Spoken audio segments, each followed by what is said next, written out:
राजाखेड़ा में गरजे उत्तर प्रदेश के मुख्यमंत्री योगी आदित्यनाथ भाजपा प्रत्याशियों के समर्थन में की जनसभा।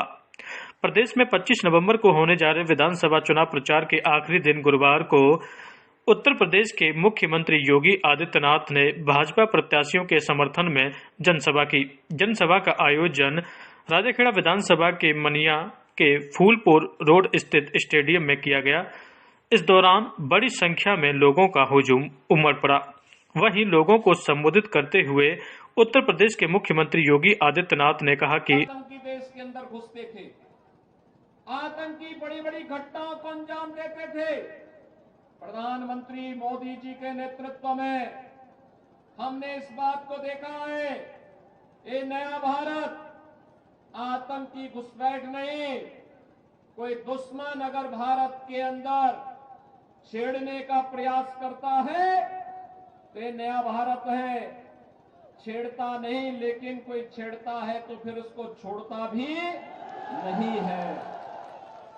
ये नया भारत है और भाइयों बहनों, इस नए भारत में विकास भी है, सम्मान भी है, सुरक्षा भी है और गरीब कल्याणकारी योजनाओं का लाभ भी बिना भेदभाव के समाज के हर तबके को मिलता हुआ दिखाई दे रहा है।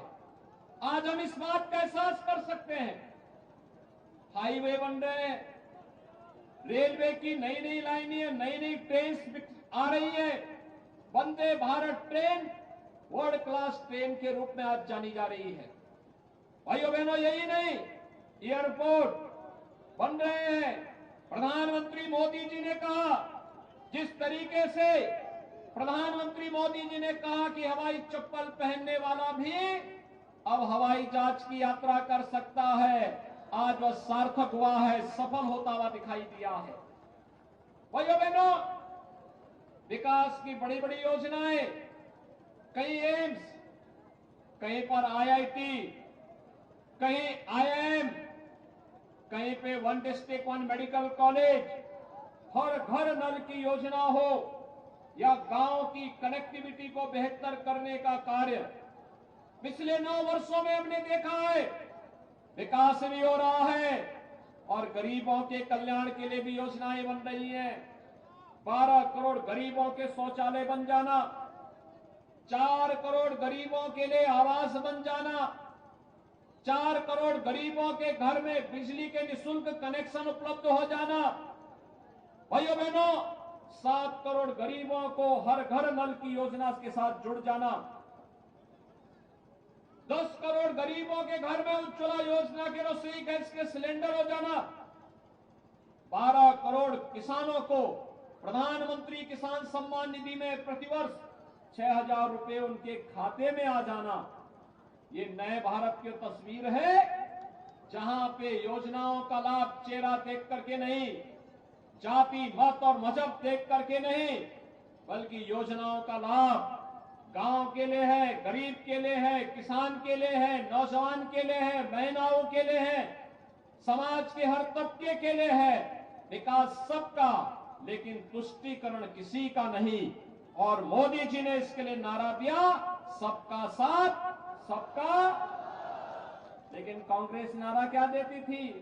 देश के संसाधनों पर पहला अधिकार मुसलमानों का है, यही तो कांग्रेस कहती थी।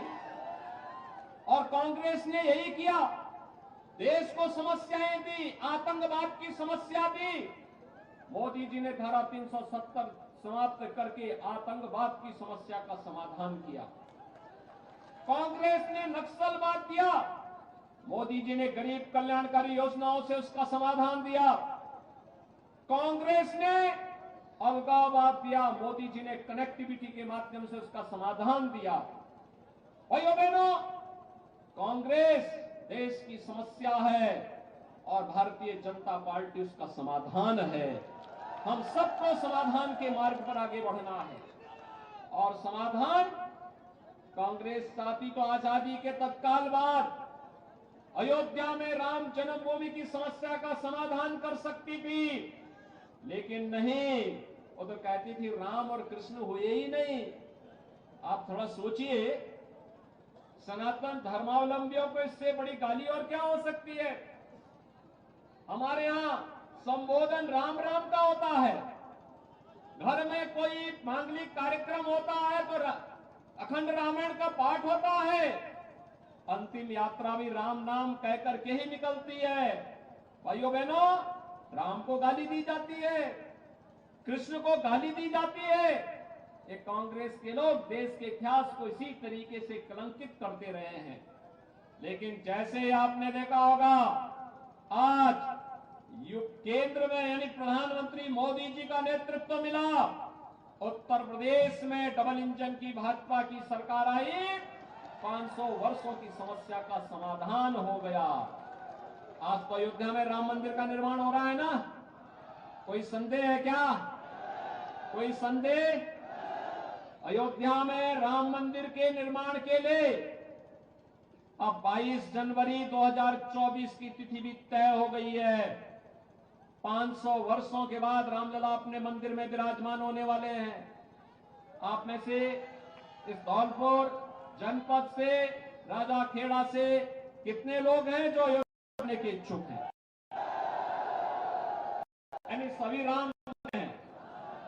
तो भाइयों बहनों, मेरी आप सबसे अपील है, आपका रास्ता और आसान होगा। आप भाजपा के प्रत्याशियों को अपना आशीर्वाद दे दीजिए। सहमत हैं? कमल चुनाव चिन्ह में परसों ही चुनाव होने जा रहा है 25 को। श्रीमती नीरजा शर्मा राजा खेड़ा से भारतीय जनता पार्टी की प्रत्याशी हैं। श्री गिरिराज मलिंगा बाड़ी से, श्री शिवचरण कुशवाहा धौलपुर से और श्री सुखराम कोहली असेड़ी से भारतीय जनता पार्टी